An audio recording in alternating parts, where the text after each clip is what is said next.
Alright guys, if you have got an injector nozzle that is stuck like this and doesn't want to come off, don't get some pliers and try to rip it out. Do not do that.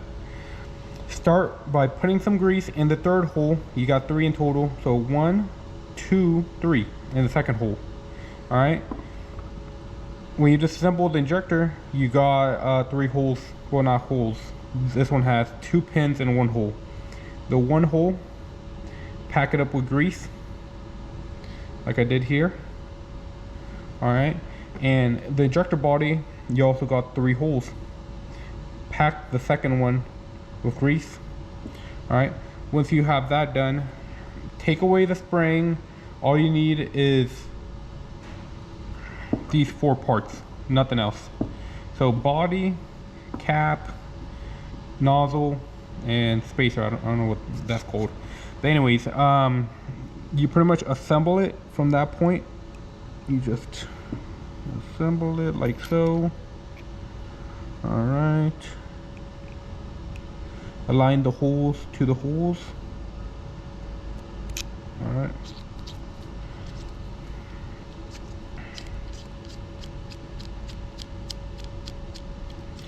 Yeah, you only have to do this if they get stuck, like, you know, they get debris in there, stuff like that.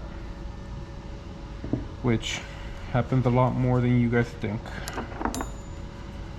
Alrighty. You don't want to give it a crazy torque, just so it's seated. Alright. And it won't leak, nothing too crazy. I think the maximum torque for these anyways is like 30. So not too much. Alright. Alright, let's see if we can show you guys here. Better view.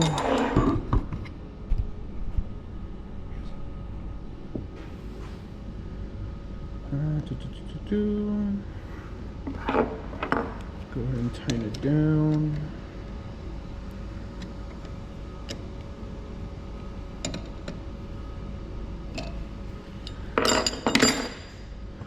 Alright, go ahead and tighten it down.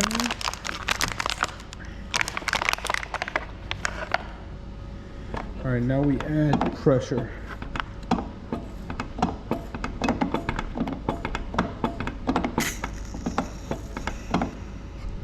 And if you guys just saw there,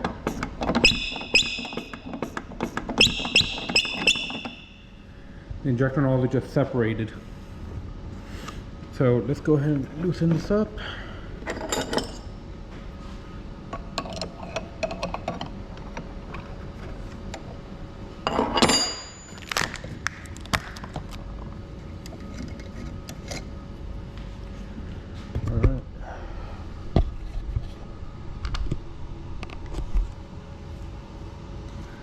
Alright, let's go ahead and disassemble this injector.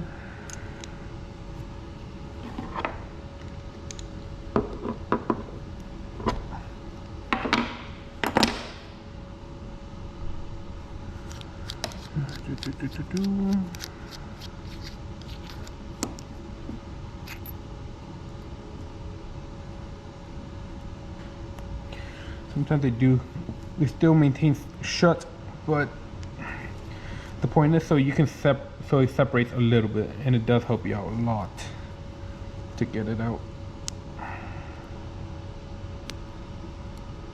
Alright, there it is. You see, it takes a little bit of finagling, but eventually you don't need pliers. It pretty much separates by itself. And look at the grease. The grease travels all the way there, and eventually when there's some movement, I assume it just fills in here somewhere and helps you get it out easily. But that's a quick tip, so you guys don't use pliers and try to rip it out. This still protects the like shaft here where the spring rides. You don't want to damage that. But just a quick tip so you guys don't have to use pliers and vice grips. Alright. And then once you got that done, what you want to do, put brake cleaner inside the hole. Well, start out with this hole, put brake cleaner in there, and then this one, clean it out, make sure it's good.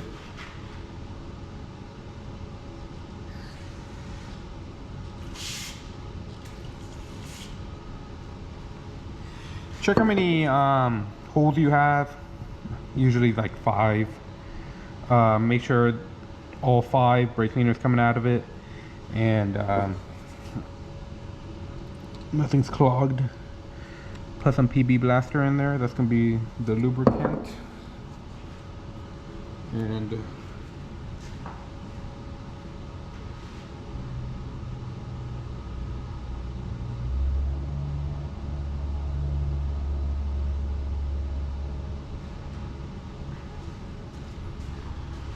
And right here, I put a little bit of cream for the nozzle. What's it called? I can't remember the name of it, but I'll go ahead and show you guys the link where to buy it. I think I got this one on eBay for like 20 bucks, and it's 3 different ones, like low, medium, high, and on the grits.